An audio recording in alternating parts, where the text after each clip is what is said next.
Bismillahirrahmanirrahim. In the name of Allah, the most gracious, the most merciful, we will share with you lecture number 8 of Surah Al-Baqarah, which will cover verse number 3. This blessed verse pertains to the conditions of faith in the unseen. Prior to this, we have presented 15 lectures. On the introduction to the Quran, 3 lectures. On Surah Al-Fatiha, and 7 lectures including the introduction to Surah Al-Baqarah. Please listen to all of them to maintain the sequence in understanding the Holy Quran. Now let's begin with verse number 3. Bismillahirrahmanirrahim. In the name of Allah, the most gracious, the most merciful. الذين يؤمنون بالغيب ويقيمون الصلاة ومما رزقناهم ينفقون. Translation: those who believe in the unseen establish prayer and spend out of what we have provided for them. Here, I would like to mention that according to the initial verses of Surah Al-Baqarah, Allah Almighty has set certain conditions for deriving guidance from the Quran. The first condition is to be pious. The second is to believe in the unseen. The third is to establish prayer. The fourth is to spend in the way of Allah from the sustenance He has provided. And the fifth condition is regarding the books that Allah Almighty revealed before the Quran, to believe in them, while the sixth and final condition is to have faith in the hereafter. The words of the verse, الَّذِينَ يُؤْمِنُونَ بِالْغَيْبِ, those who believe in the unseen, indicate that the second condition for benefiting from the Quran is to believe in the unseen. The question is, what is the unseen? The unseen refers to those realities that are hidden from human senses, those circumstances that are not understood and do not come with human experience. That is, such realities that do not come directly into the experience and observation of ordinary people, such as the essence and attributes of Allah, angels, revelation, heaven, and hell, etc. To believe in these realities without seeing them, and to trust that the prophets, peace be upon them, have informed us about them, is what is meant by faith in the unseen, is within the unseen. The meaning of the verse is that only the person who is ready to believe in these imperceptible realities, that is, those realities which cannot be perceived by the senses, can benefit from the guidance of the Quran.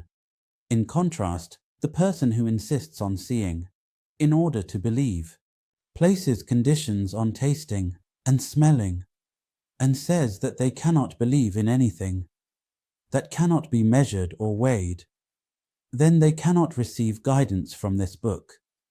The words of the verse, وَيُقِيمُونَ الصَّلَاةَ, and establish prayer, is the third condition. This means that those who are content with merely believing cannot benefit from the Quran. To benefit from it, it is essential that a person is ready for practical obedience.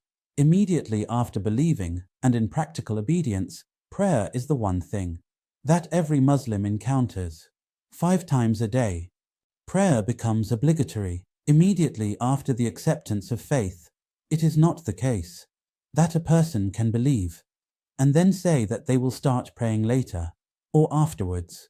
In this regard, the blessed saying of the Prophet, peace be upon him, is narrated by Hazrat Jabir, may Allah be pleased with him, which is recorded in Abu Dawud, Tirmidhi, Ibn Majah, and Musnad Ahmed, that the only difference between a believer and disbelief is the abandonment of prayer.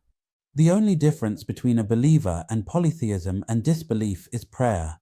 Here, it should be understood that establishing prayer is a comprehensive term. It does not merely mean that a person should perform prayers regularly, but it also means that the system of prayer should be established collectively in an organized manner. Individual and collective responsibilities regarding the prayer are constantly changing.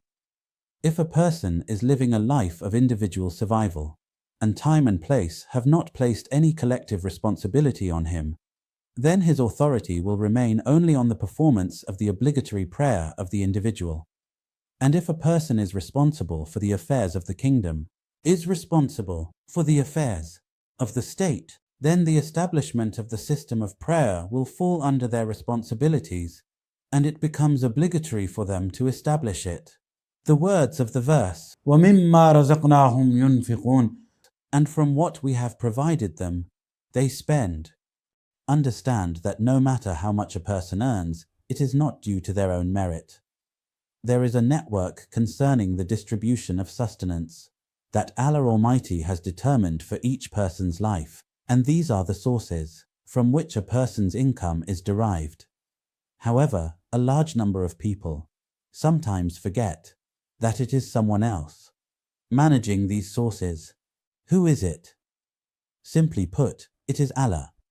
But sometimes a person believes that the availability of sustenance in this manner is due to their own thinking and handiwork. The facts are contrary to this. This sustenance is indeed from Allah Almighty. A person cannot claim that. It is a network created by themselves. These are the reasons why that Allah Almighty has allocated His shares in human income resources, and these shares also benefit humans. Keeping this in mind, to benefit from the guidance of the Quran in this regard, the fourth condition is that they should spend from the sustenance we have provided them. This means that a person should not be narrow-minded or a worshipper of wealth. They should be ready to fulfill the rights of Allah and the rights of others that Allah has set in their wealth. They should not hesitate to make financial sacrifices for the sake of what they believe in. By the grace of Allah, today's lecture has been completed, in which we have finished our discussion on the translation and interpretation of verse number 3 of Surah Al-Baqarah. In the next lecture, with Allah's grace, we will present our discussion on the translation and interpretation of verse number 4. May Allah grant us the ability to strengthen our connection with the Quran. Ameen. We will meet in the next lecture. Until then, take great care of yourself. May Allah protect you. Peace and blessings of Allah be upon you. By the grace of Allah, today's lecture has been completed, in which we finished our discussion on the translation and interpretation of Surah Al-Baqarah, verse 2. In the next lecture, with Allah's grace, we will continue to seek guidance from the Holy Quran. We will discuss the remaining conditions in the light of the Quran. See you in the next lecture. Until then, allow me to take my leave. Take great care of yourselves. May Allah be our helper and supporter in all our affairs, and in understanding our religion.